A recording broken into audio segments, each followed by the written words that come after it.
Remarks of the President to the American Newspaper Publishers Association, Waldorf Astoria Hotel, New York City, April 27, 1961. Mr. Chairman, ladies and gentlemen, I appreciate very much your generous invitation to be here tonight. You bear heavy responsibilities these days, and the article I read some time ago reminded me of how particularly heavily the burdens of present-day events bear upon your profession. You may remember that in 1851, the New York Herald Tribune, under the sponsorship and publishing of Horace Greeley, employed as its London correspondent an obscure journalist by the name of Karl Marx. We are told that foreign correspondent Marx, stone broke, and with a family ill and undernourished, constantly appealed to Greeley and managing editor Charles Dana for an increase in his munificent salary of $5 per installment, a salary which he and Ingalls ungratefully labeled as the lousiest petty bourgeois cheating. But when all his financial appeals were refused, Marx looked around for other means of livelihood and fame, eventually terminating his relationship with the Tribune and devoting his talents full-time to the cause that would bequeath to the world the seeds of Leninism, Stalinism, revolution, and the Cold War. If only this capitalistic New York newspaper had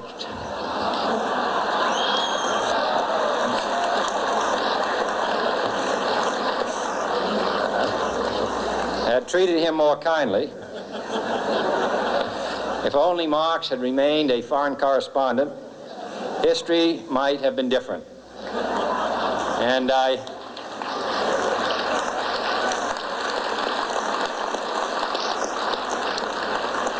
hope all publishers will bear this lesson in mind the next time they receive a poverty-stricken appeal from a small increase in the expense account from an obscure newspaper man.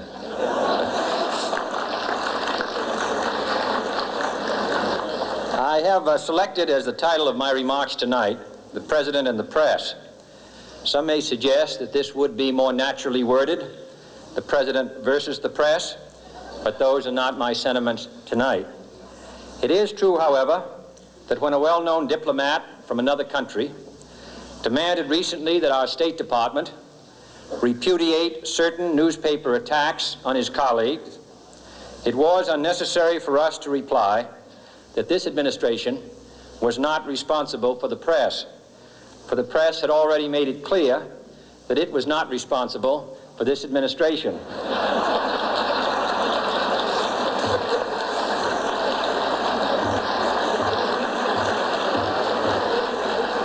Nevertheless, my purpose here tonight is not to deliver the usual assault on the so-called one-party press. On the contrary, in recent months, I have rarely heard any complaints about political bias in the press, except from a few Republicans. Nor is it my purpose tonight to discuss or defend the televising of presidential press conferences. I think it is highly beneficial to have some 20 million Americans regularly sit in on these conferences to observe, if I may say so, the incisive, the intelligent, and the courteous qualities displayed by your Washington correspondents. Nor, finally, are these remarks intended to examine the proper degree of privacy which the press should allow to any president and his family. If, in the last few months, your White House reporters and photographers have been attending church services with regularity, that has surely done them no harm.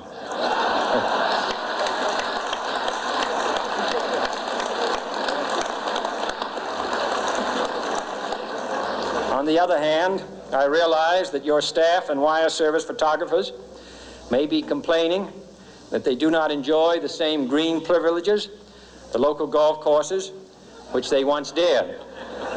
It is true that my predecessor did not object, as I do, to pictures of one's golfing skill in action, but neither, on the other hand, did he ever be a Secret Service man. My topic tonight is a more sober one, of concern to publishers as well as editors. I want to talk about our common responsibilities in the face of a common danger. The events of recent weeks may have helped to illuminate that challenge for some, but the dimensions of its threat have loomed large on the horizon for many years. Whatever our hopes may be for the future, for reducing this threat or living with it, there is no escaping either the gravity or the totality of its challenge to our survival and to our security. A challenge that confronts us in unaccustomed ways in every sphere of human activity. This deadly challenge imposes upon our society two requirements of direct concern, both to the press and to the President. Two requirements that may seem almost contradictory in tone, but which must be reconciled and fulfilled if we are to meet this national peril. I refer first to the need for far greater public information, and second, to the need for far greater official secrecy. The very word secrecy is repugnant in a free and open society, and we are, as a people, inherently and historically opposed to secret societies, to secret oaths, and to secret proceedings. We decided long ago that the dangers of excessive and unwarranted concealment of pertinent facts far outweighed the dangers which are cited to justify it. Even today, there is little value in opposing the threat of a closed society by imitating its arbitrary restrictions. Even today, there is little value in ensuring the survival of our nation if our traditions do not survive with it. And there is very grave danger that an announced need for increased security will be seized upon by those anxious to expand its meaning to the very limits of official censorship and concealment. That I do not intend to permit to the extent that it's in my control. And no official of my administration, whether his rank is high or low, civilian or military, should interpret my words here tonight as an excuse to censor the news, to stifle dissent, to cover up our mistakes, or to withhold from the press and the public the facts they deserve to know. But I do ask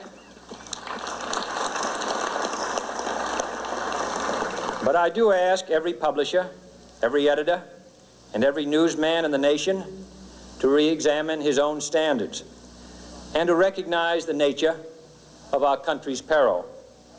In time of war, the government and the press have customarily joined in an effort based largely on self-discipline to prevent unauthorized disclosures to the enemy.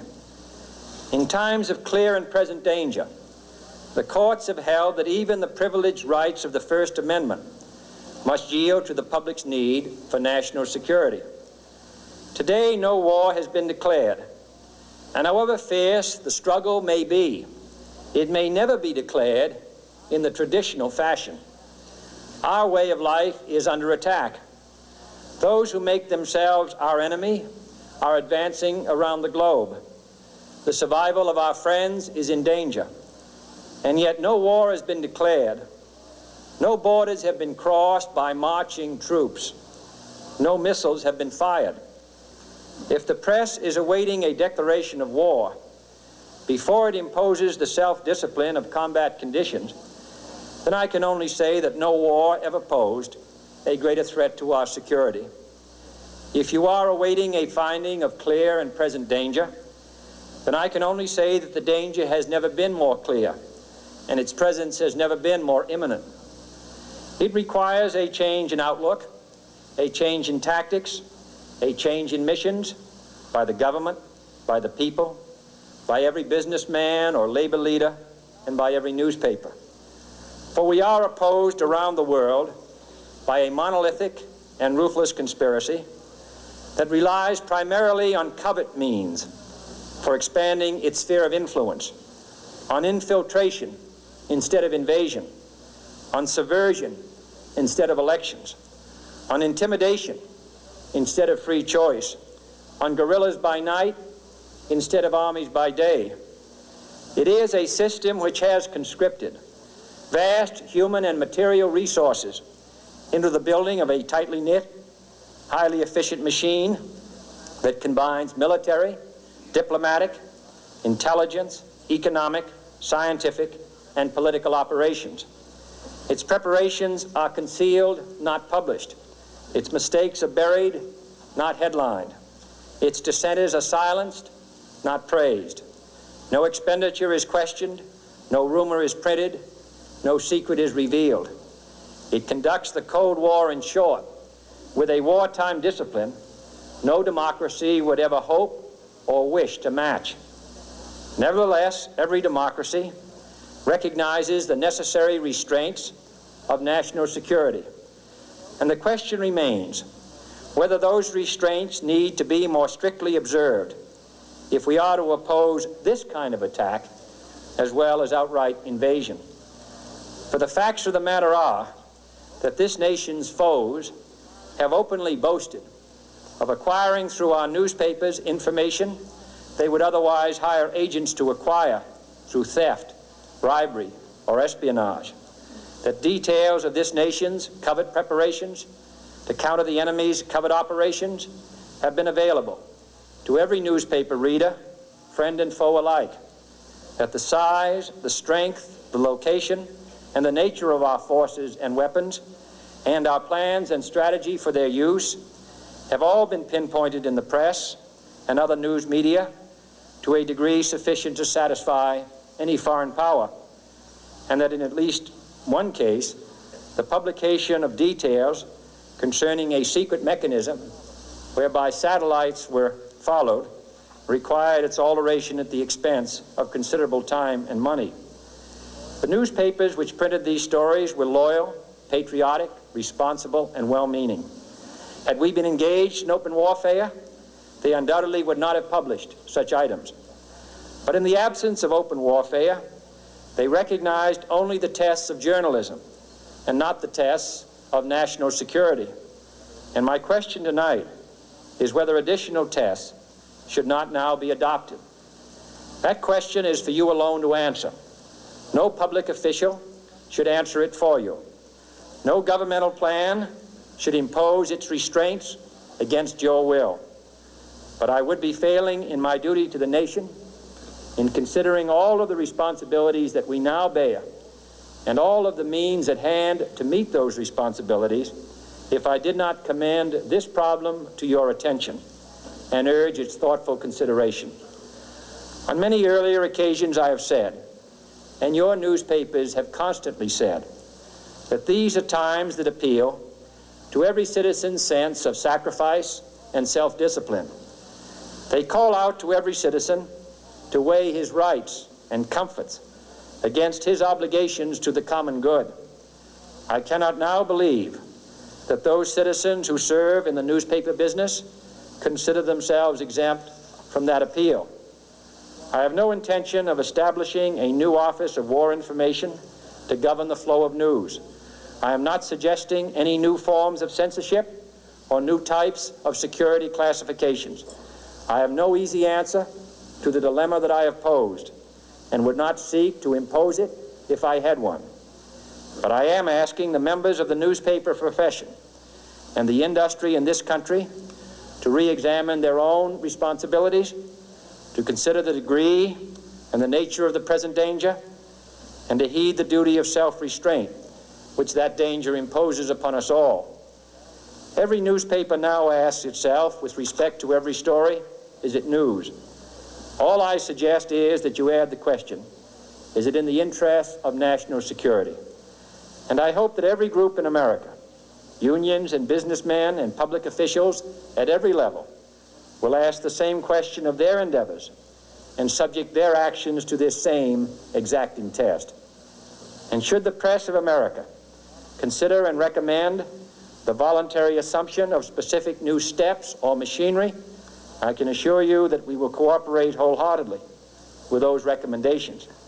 Perhaps there will be no recommendations. Perhaps there is no answer to the dilemma faced by a free and open society in a cold and secret war. In times of peace, any discussion of this subject and any action that results are both painful and without precedent. But this is a time of peace and peril which knows no precedent in history.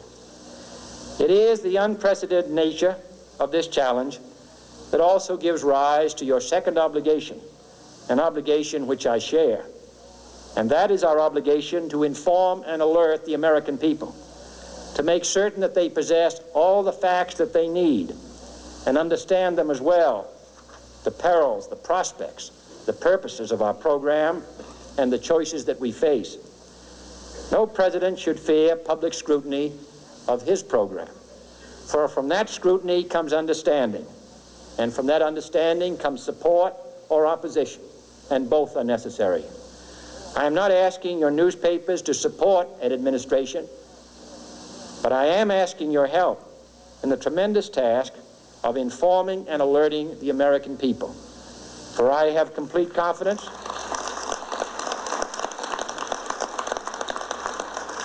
in the response and dedication of our citizens whenever they are fully informed. I not only could not stifle controversy among your readers, I welcome it. This administration intends to be candid about its errors. For as a wise man once said, an error doesn't become a mistake until you refuse to correct it. We intend to accept full responsibility for our errors, and we expect you to point them out when we miss them. Without debate, without criticism, no administration and no country can succeed, and no republic can survive. That is why the Athenian lawmaker Solon decreed it a crime for any citizen to shrink from controversy. And that is why our press was protected by the First Amendment, the only business in America specifically protected by the Constitution, not primarily to amuse and entertain, not to emphasize the trivial and the sentimental, not to simply give the public what it wants, but to inform, to arouse, to reflect, to state our dangers and our opportunities, to indicate our crises and our choices, to lead, mold, educate, and sometimes even anger public opinion. This means greater coverage and analysis of international news, for it is no longer far away and foreign, but close at hand and local. It means greater attention to improved understanding of the news, as well as improved transmission. And it means, finally, that government at all levels must meet its obligation to provide you with the fullest possible information outside the narrowest limits of national security, and we intend to do it. It was early in the 17th century that Francis Bacon remarked on three recent inventions already transforming the world: the compass, gunpowder, and the printing press. Now the links between the nations, first forged by the compass, have made us all citizens of the world, the hopes and threats of one becoming the hopes and threats of us all. In that one world's effort to live together, the evolution of gunpowder to its ultimate limit has warned mankind of the terrible consequences of failure. And so it is to the printing press, to the recorder of man's deeds, the keeper of his conscience, the courier of his news, that we look for strength and assistance, confident that with your help, man will be what he was born to be, free and independent.